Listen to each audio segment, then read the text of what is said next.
All India quota की जो आयुष की काउंसलिंग है, आयुर्वेदा, यूनानी, सिद्धा प्लस होम्योपैथिक।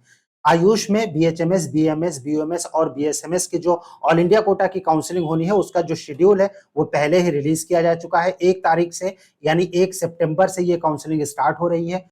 आयुष की काउंसलिंग में क्या है फ्लो चार्ट, कब आप फ्री एग्जिट कर सकते हैं, टोटल कितने राउंड्स होंगे, फ्री एग्जिट कब नहीं कर सकते हैं, राउंड 1, राउंड 2, राउंड 3 में अगर आपको अलॉटमेंट होता है तो ज्वाइन करते हैं तो फिर उसमें आप कब तक कॉलेजेस को छोड़ सकते हैं, क्या है कंप्लीट प्रोसेस आयुष की काउंसलिंग का, वो डिस्कस करेंगे इस छोटे से वीडियो में। आप मिडकविंग के साथ बने रहिए।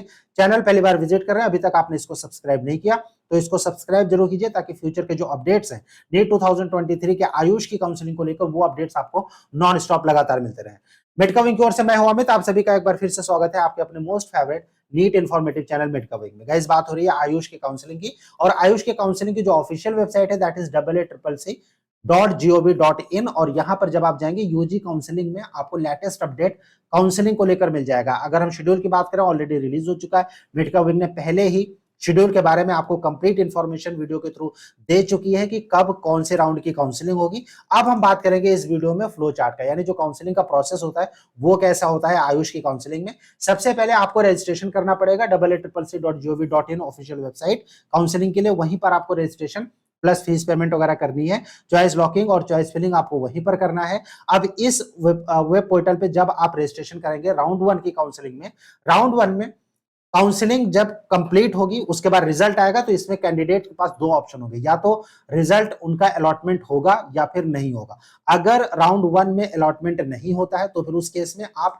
डायरेक्टली सेकेंड राउंड में पार्टिसिपेट कर सकते हैं, कोई भी नया रजिस्ट्रेशन नहीं करना है। ऐसे कैंडिडेट जिन्होंने फर्स्ट राउंड में रजिस्ट्रेशन नहीं किया था वो डायरेक्ट रजिस्ट्रेशन सेकंड राउंड में कर सकते हैं, right. Fresh registration for round 2 ये अवेलेबल रहेगा ऐसे कैंडिडेट के लिए जिन्होंने राउंड 1 में रजिस्ट्रेशन नहीं किया। अब सीट अगर अलॉट होती है तो उसके पास आपके पास 2 ऑप्शन होते हैं, या तो आप फ्री एग्जिट कर दीजिए बिना रिपोर्टिंग के, आपको रिपोर्टिंग नहीं करनी है उस केस में, और या फिर आप रिपोर्ट कीजिए अलॉटेड इंस्टीट्यूट में और जो एडमिशन की फॉर्मेलिटीज है उसको कंप्लीट कर लीजिए।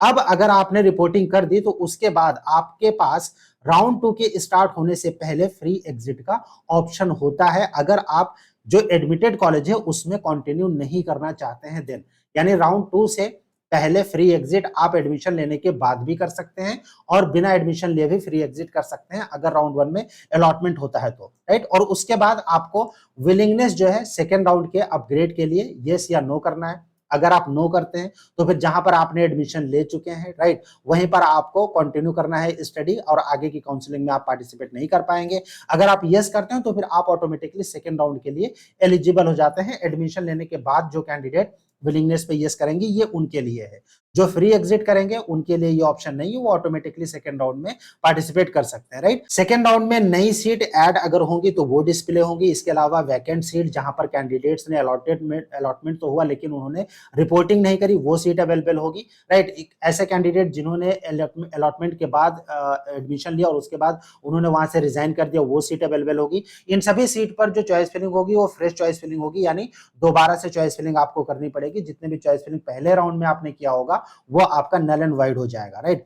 यहां पर फ्रेश चॉइस फिलिंग करेंगे सेकंड राउंड में, और उसके बाद आपके पास 2 ऑप्शन होंगे, या तो सीट अलॉट होगी या फिर नहीं होगी।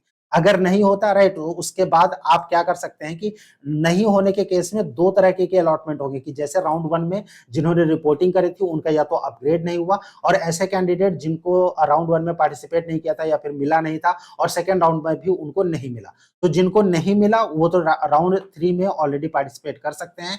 जिनका अपग्रेड नहीं हुआ है, अगर वो चाहते हैं रिजाइन करना उस अलॉटेड सीट से जहां पर उन्होंने राउंड 1 में एडमिशन लिया था, तो ऐसे कैंडिडेट रिजल्ट डिक्लेयर होने के 5 दिन बाद तक, यानी सेकंड राउंड की जो काउंसलिंग का रिजल्ट है उसका जब डिक्लेयर होगा उसके 5 दिन बाद तक फ्री एग्जिट कर सकते हैं।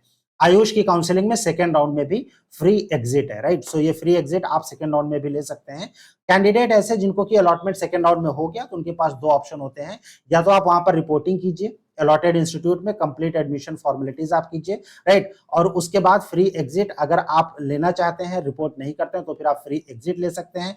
अगर अपग्रेड होता है, अर्लियर सीट जो है वो कैंसिल हो जाएगी, वो किसी और स्टूडेंट को दे दी जाएगी, राइट। और उसके अलावा राउंड 1 का जो इंस्टीट्यूट है after taking relieving from round 1 institute आप सेकेंड राउंड में एडमिशन ले सकते हैं, राइट। और सेकेंड राउंड में आपको जो अलॉटमेंट हुआ उसके बाद अगर आप कंप्लीट फॉर्मेलिटीज वहां पर करते हैं आपका एडमिशन हो जाएगा। उसके बाद भी अगर आप चाहते हैं फ्री एग्जिट लेना, आप फ्री एग्जिट ले सकते हैं। यानी सेकेंड राउंड में भी फ्री एग्जिट अवेलेबल है आयुष की काउंसलिंग में। इसके बाद थर्ड राउंड की काउंसलिंग होगी और थर्ड राउंड की जो काउंसलिंग है उसमें सीट अलॉट होगा। अगर यस आप रिपोर्टिंग करना है जो सीट अगर आपको चाहिए, अगर अलॉटेड अगर आप अलॉटमेंट हुआ है लेकिन आप जो है एग्जिट करना चाहते हैं तो थर्ड राउंड में फ्री एग्जिट नहीं है। यहां पर आपकी जो सिक्योरिटी मनी है वो फोरफिट हो जाएगी, राइट। जो अलॉटमेंट इंस्टीट्यूट है उसमें अगर आप रिपोर्टिंग नहीं करते हैं, राइट, या फिर आप छोड़ देते हैं तो फिर आपकी जो सिक्योरिटी मनी है वो फोरफिट हो जाएगी। राउंड 2 में सीट अलॉटमेंट आपका नहीं हुआ तो स्टे वैकेंसी राउंड में आप पार्टिसिपेट कर सकते हैं।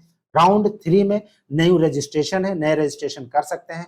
कोई भी fresh registration stay vacancy round में यानी जो एसवीआर राउंड है वहां पर यानी फोर्थ राउंड में कोई भी नया रजिस्ट्रेशन नहीं होगा। आयुष की काउंसलिंग में नया रजिस्ट्रेशन नहीं है लेकिन एमबीबीएस बीडीएस की जो एमसीसी की काउंसलिंग है उसमें नया रजिस्ट्रेशन अवेलेबल है 2023 की काउंसलिंग में। लेकिन आयुष की जो काउंसलिंग होगी उसमें स्टे वैकेंसी राउंड में कोई भी फ्रेश रजिस्ट्रेशन नहीं होगा। जिन्होंने थर्ड राउंड तक पार्टिसिपेट किया था सिर्फ वही पार्टिसिपेट कर पाएंगे, वही एलिजिबल होंगे। और जिनको कॉलेज अलॉटमेंट नहीं हुआ है सिर्फ वो पार्टिसिपेट करेंगे। और लास्ट अलॉटमेंट जो होगा यानी फोर्थ राउंड की काउंसलिंग में उसमें आप अगर अलॉटमेंट इंस्टीट्यूट्स में अगर आप एडमिशन नहीं लेते हैं तो फिर आपका जो सिक्योरिटी मनी है वो फोरफिट हो जाएगा। रिपोर्टिंग अगर आप कर देते हैं, एडमिशन ले लेते हैं तो उसके बाद आप फ्री एग्जिट नहीं कर सकते यानी कॉलेज नहीं छोड़ सकते। तो ये कंप्लीट प्रोसेस है फ्लो चार्ट, राइट, कि कैसे एडमिशन का प्रोसेस होगा। ये जो फ्लो चार्ट है वो मेडकाविंग का जो टेलीग्राम का चैनल है ऑफिशियल उसमें इसको अपलोड किया जा रहा है। आप अपने फ्यूचर रेफरेंस से उसको डाउनलोड कर सकते हैं, इसको यूज कर सकते हैं।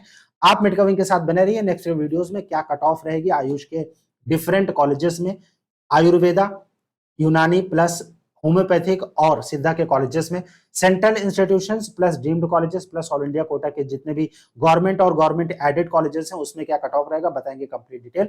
आप मेडकविंग के साथ बने रहिए, चैनल को सब्सक्राइब जरूर कीजिए ताकि फ्यूचर के अपडेट्स आपको नॉन स्टॉप लगातार मिलते रहे। थैंक यू फॉर वॉचिंग मेडकविंग, थैंक्स अ लॉट।